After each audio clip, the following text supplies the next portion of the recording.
Seguimos conversando en Científicos Industria Argentina con el arquitecto Raúl Wagner. ¿Lo consultan a usted? Sí, mucho. ¿Y en forma vinculante lo que sí, ustedes hacen? No nos llevamos muy bien, si usted quiere, con el núcleo duro de construcción de viviendas. Y ahí hay un problema. Es decir, la palabra clave que le iba a decir en todo esto es reforma urbana. O sea, si yo le digo reforma agraria, usted tiene claro qué es, ¿cierto? Reforma urbana es más complejo, pero en el fondo es lo mismo, pero en la ciudad. Es decir, una mejor distribución del espacio urbano entre la población. Y eso es lo que pasa. Entonces, en contextos donde se ha agravado tanto las condiciones sociales, como había pasado en la crisis en Argentina, donde se agravaron los niveles de ingreso y por lo tanto se agravó enormemente el problema de la vivienda. Pero el tema de la vivienda es habitar la ciudad, como le decía antes, y es el problema básicamente de acceso al suelo. Para ponerle un solo dato, hoy de cada 10 nuevos habitantes de la región metropolitana de Buenos Aires, 6 no van a la inmobiliaria a hacer un contrato de alquiler o a comprar una casa. Entran por el mercado informal a la ciudad. ¿Qué quiere decir eso? Eso quiere decir que se va a un barrio, generalmente por redes de vecindad, bueno, quédate acá unos días hasta que te acomodes, le dice el familiar, viven súper apretados seguramente, después surge la posibilidad de que un vecino le vende un pedazo de una tierra, que obvio es ocupada, o sea que no es propiedad, pero se vende. Eso se llama mercado informal del suelo urbano. Es súper extendido eso, son alquileres, se alquila acá, y después, bueno, hay una toma en tal lado, ocupás ahí, resolviste el problema de la vivienda.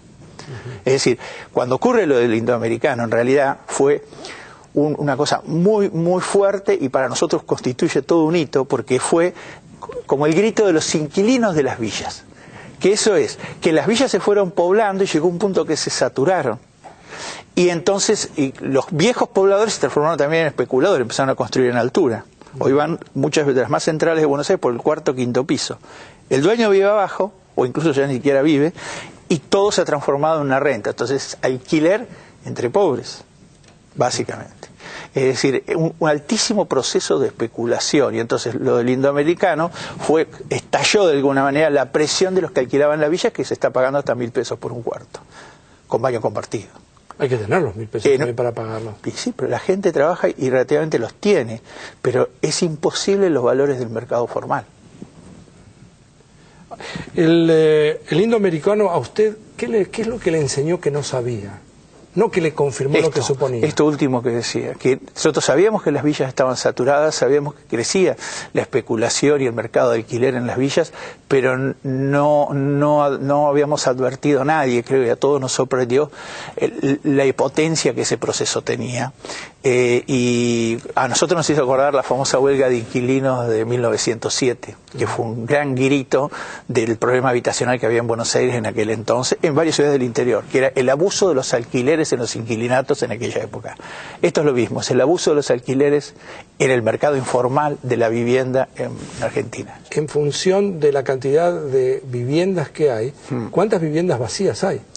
Bueno, hay muchas, es cierto. Por eso le pregunto el porcentaje. Y muchas, porque por ejemplo, si usted mira Buenos Aires, el mercado formal de la construcción construye para sectores medios solo el 20%, medios altos el 30%, y 50% restante es vivienda de lujo, 300, 400, 500 metros cuadrados, y gran parte incluso de esas viviendas es un resguardo de ahorros o de excedentes, básicamente. Pero que están vacías. Muchas. O compran extranjeros incluso. Me preocupa el futuro, porque quiero saber, mientras esto está pasando, me interesaría saber si hay grupos de personas, el propio gobierno, ya no hablemos del gobierno de la ciudad, del cual tengo pocas expectativas, pero hablo del gobierno de la nación, que esté preocupado por entender de que esto necesita de una política de Estado.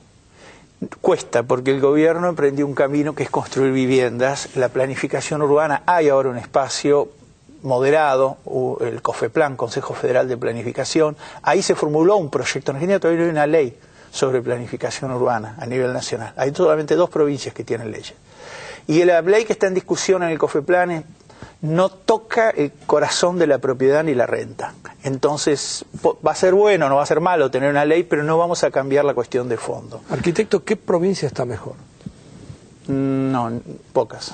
Bueno, pocas. Los conflictos provinciales son muy altos. Porque muy ha tenido una alta repercusión mediática lo que pasó en el Indoamericano. Ocurre en todo el país. Porque antes de lo que pasó en el Indoamericano, en Moreno hubo grandes tomas de tierras, y siguen habiendo, en Loma de Zamora, en el sur, por ejemplo, en Bariloche, lo violento y dramático de los desalojos en Ushuaia no tiene nombre. Es decir, el problema está en todos lados. Ahora, yo le repito, el tema es que necesitamos encarar una reforma urbana, una reforma jurídica mucho más profunda, que le dé incluso, porque hay intendentes que detectan esto y ya están llevando por ellos solos, pero muchas veces sin un marco apropiado, políticas correctivas de esto. Porque para controlar el proceso urbano, eso está pasando. Nosotros cuando decimos, bueno, traigamos este intendente para que te muestre... Justamente por eso le preguntaba... hay una innovación en el campo, si usted quiere, pero no lo estamos logrando perforar el sistema político. No obstante, para concluir esto, nosotros en el Senado encontramos una cantidad de senadores y diputados sensibles a este tema, por los problemas muchas veces de las provincias sobre todo. Y entonces conformamos un colectivo que le llamamos Habitar Argentina, que nos gustaría que se conozca y se difunda. Es un blogspot, Habitar Argentina, y ahí colgamos el avance de los trabajos. Armamos 4 comisiones donde estamos discutiendo un proyecto de ley por los desalojos, un proyecto de ley de alquileres, que es fundamental, un proyecto de ley de vivienda y un proyecto de ley de planificación urbana, que esperamos con suerte alinear los planetas y discutirlo. ¿Cuál es la dirección de internet? Eso es HTTP, sí, bueno, www.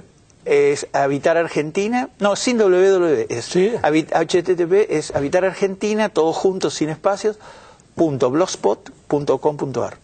¿Usted trabaja en alguna universidad nacional? Sí, la Universidad Nacional de General Sarmiento, que es particular en su diseño, y tenemos un área de urbanismo allí. Primero, gracias, pero antes que se vaya quiero decir algo. Muchas veces las estructuras de las universidades nacionales hacen que la gente no necesariamente tenga idea de la importancia que tienen para mejorar la calidad de vida de la sociedad.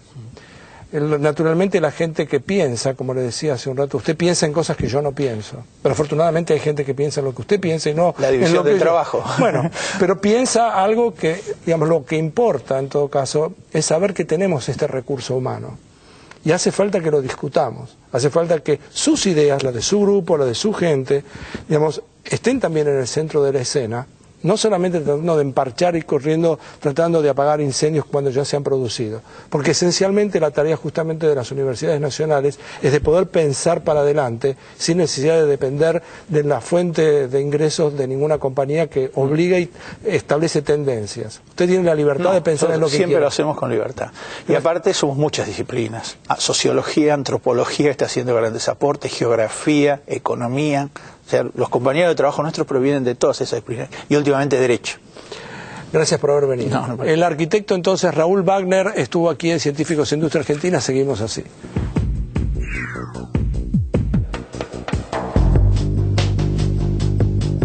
Este proyecto diría que surgió a partir de un hecho que no es muy grato para nosotros como tucumanos, y fue los graves casos de desnutrición que ocurrieron en la provincia en el año 2003. Entonces nos planteamos un grupo de investigadores de qué manera podría la ciencia mejorar la calidad de vida de la gente, sobre todo de aquellas poblaciones carenciadas y de mayor vulnerabilidad. Así nació la idea de Yogurito, un yogur que ayuda a prevenir enfermedades.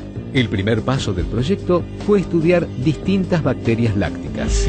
Las bacterias lácticas son un grupo de microorganismos benéficos, es decir, si bien a veces uno escucha la palabra bacteria y lo asocia con enfermedad o patogenicidad, en realidad hay muchas bacterias que no tienen este aspecto negativo de la patogenicidad o el daño a la salud. Todos los días consumimos bacterias lácticas en quesos, yogures o leches fermentadas. Tienen además otras propiedades que son las denominadas propiedades probióticas, es decir, que son, la palabra probiótico significa pro-bio, es decir, que son favorables para la salud. Yogur probiótico Yogurito. Criadores, Centro de Referencia para Lactobacilos, CONICET Tucumán. Destinatarios, chicas y chicos de escuelas primarias de zonas vulnerables, que previene infecciones respiratorias y gastrointestinales. Son alrededor de unas 500 escuelas del Gran San Miguel de Tucumán. Son 100.000 los niños que los consumen 3 veces por semana, durante todo el periodo lectivo. La cepa bacteriana usada en el yogurito se llama Lactobacillus rhamnosus. En una primera etapa, en el laboratorio se aisló esta cepa. Luego lo que se hace es pensar, bueno, a este microorganismo lo vamos a incorporarlo en un producto alimenticio. Pensamos en el producto, primero se pensó en el yogur, porque era de fácil administración, todo el mundo está familiarizado con el consumo del yogur.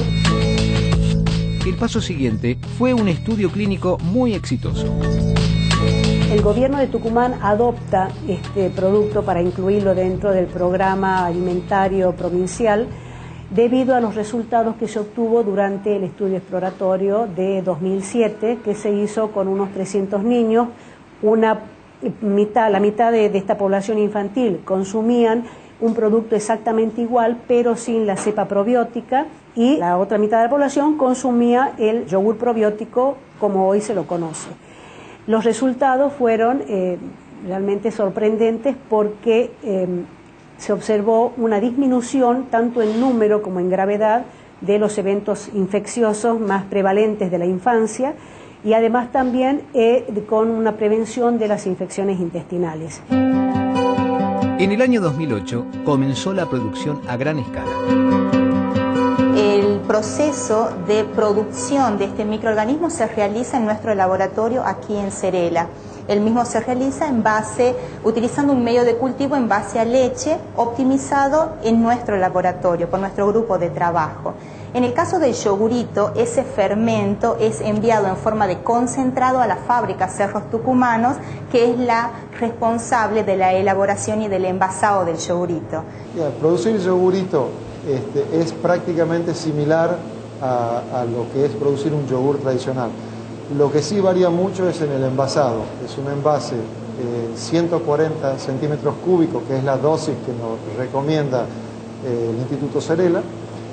Y lleva mucho mano de obra porque es un sachet, no es un vasito tradicional, porque nosotros contábamos con un presupuesto. Con ese presupuesto obteníamos más raciones al obtener un yogur en sachet que lleva un envase más económico pero un poquito más de mano de obra. El Cerela viene en forma periódica por un tema de control. Los controles se hacen para que el yogur tenga el recuento o el número de probióticos que requiere para la ingesta. La historia del yogurito no termina acá. Los investigadores del Cerela van por más. En el próximo bloque te contamos cómo piensan llegar a los chicos y chicas de todo el país.